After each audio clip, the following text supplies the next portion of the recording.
3. Nothing to see here.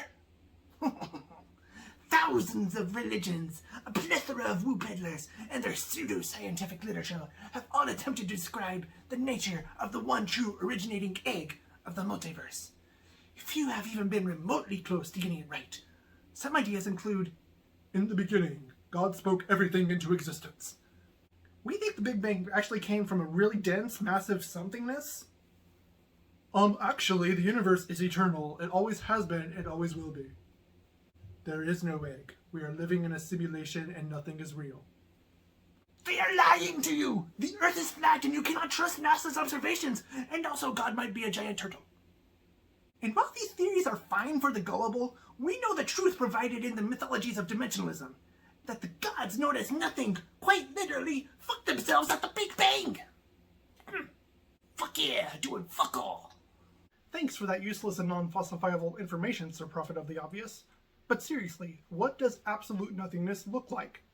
There are 4 types of nothingness, and they all look the same from our perspective, but conceptually, they are very different from each other.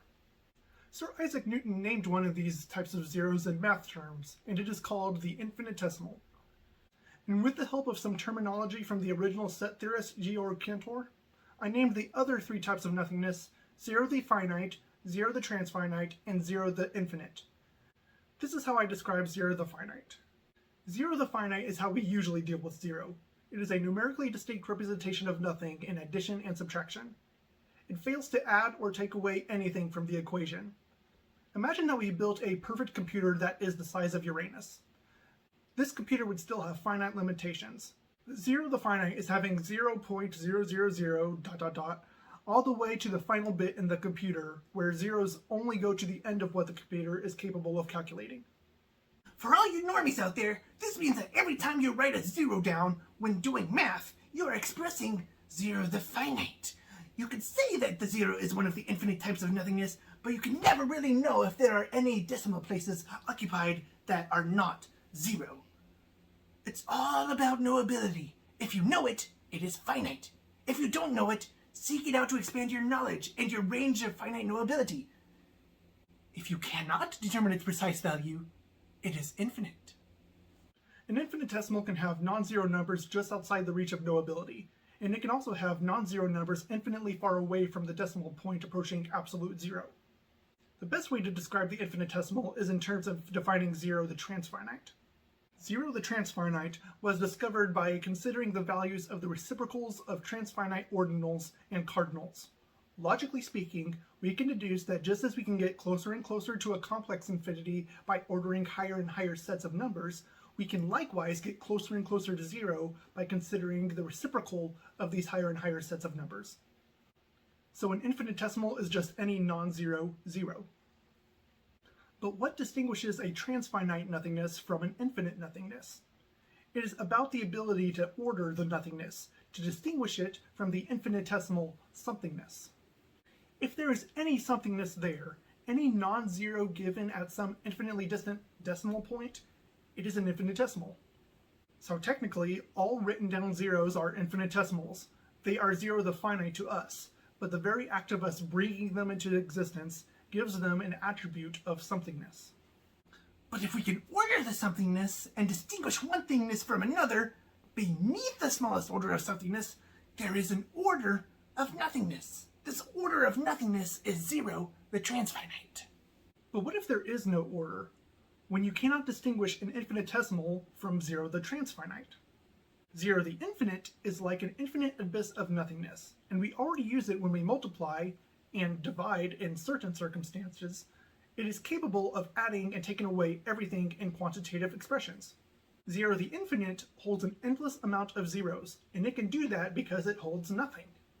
We do not even need the perfect computer's bits to hold the endless string of zeros, because there is literally nothing for it to hold. 0 the infinite is the reciprocal of a boundless, complex, indeterminate, and chaotic infinity.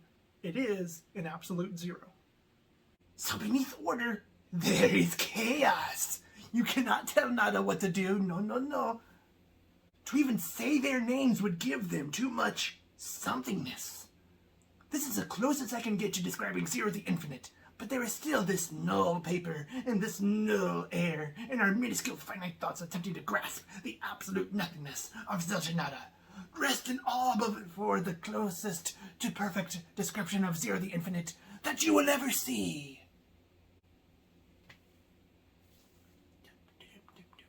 Oh, sorry. Too much something. Sorry.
Beautiful, isn't it?